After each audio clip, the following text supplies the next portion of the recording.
Hi mga kapuso, this is Arnie Ross. Ako po si Ivy dito sa Binugbog ni Papa episode namin dito sa Pinoy Crime Stories.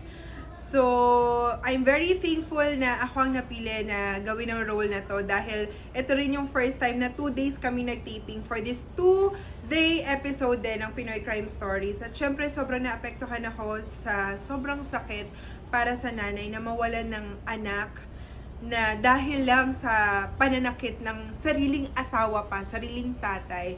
So habang binabasa ko ng script bago ako magpunta sa taping, naramdaman ko yung hirap, yung mga sacrifices ni nanay. Talaga nagtrabaho pa si nanay sa ibang bansa kahit na alam yung delikado ang buhay ng mga anak. So sana po panoorin nyo ang kwentong ito sa Pinoy Crime Stories ngayong Sabado na po.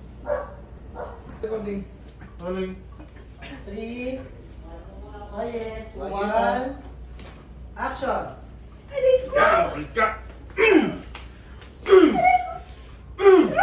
And hold up, lagyan ng mula. Lovely. Sige, cut muna. Ivy. Cut, cut, ID.